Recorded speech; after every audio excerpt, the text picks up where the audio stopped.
ശക്തമായ പ്രചാരണം നടന്ന കരവാളൂർ പഞ്ചായത്തിലെ ടൗൺ വാർഡിൽ നടക്കുന്ന ഉപതെരഞ്ഞെടുപ്പിനോടനുബന്ധിച്ച് പോളിംഗ് ആരംഭിച്ചു. കരവാളൂർ ഗവൺമെന്റ് LP സ്കൂളിലാണ് രാവിലെ 7 മണി മുതൽ പോളിംഗ് ആരംഭിച്ചത്. ഇലക്ട്രോണിക് വോട്ടിംഗ് മെഷീനിലൂടെയാണ് വോട്ടെടുപ്പ്.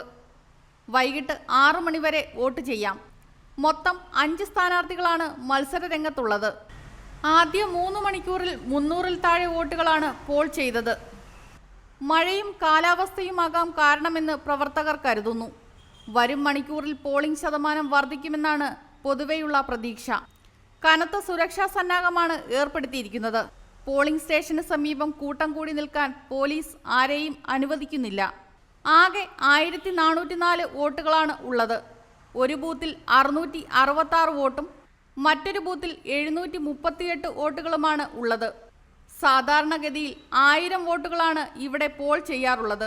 ഇന്നു തന്നെ വോട്ട് പെട്ടികൾ അഞ്ചൽ ബ്ലോക്ക് ഓഫീസിൽ സീൽ ചെയ്ത് സൂക്ഷിക്കും. നാളെ രാവിലെ 10 മണിക്ക് അഞ്ചൽ ബ്ലോക്ക് ഓഫീസിൽ വെച്ചാണ് വോട്ടെണ്ണൽ. 11 മണിയോടെ ഫലം പുറത്തു വരുമെന്നാണ് കരുതുന്നത്. തെരഞ്ഞെടുപ്പ് പ്രമാണിച്ച് ഇന്ന് ഈ വാർഡിലെ സ്കൂളുകൾക്കും ഗവൺമെന്റ് സ്ഥാപനങ്ങൾക്കും അവധിയാണ്. ജില്ലാ കളക്ടറാണ് ഇത് സംബന്ധിച്ച ഉത്തരവ് പുറപ്പെടുവിച്ചത്.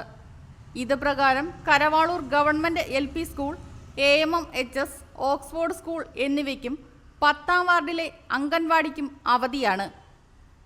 News desk Mudravision. Radha's, Chowk road, Punalur.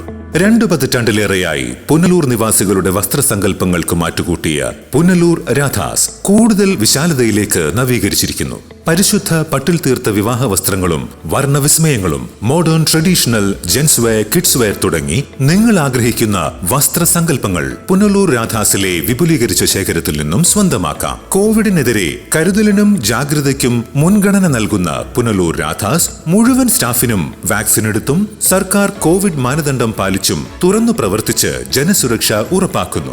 കാലങ്ങളായി ഉപഭോക്താക്കൾ വിശ്വാസമർപ്പിച്ച രാധാസ് സ്പെഷ്യൽ റേറ്റിനും മനസ്സിനിണങ്ങിയ വസ്ത്രശേഖരത്തിനും ഗുണമേന്മയ്ക്കും കോട്ടം വരാതെ മുന്നോട്ടു പോകാൻ പുനലൂർ രാധാസിനെ പ്രാപ്തരാക്കിയ പ്രിയ ഉപഭോക്താക്കൾക്ക് 1000 നന്ദി. രാധാസ്, ചൗക്ക് റോഡ്, പുനലൂർ.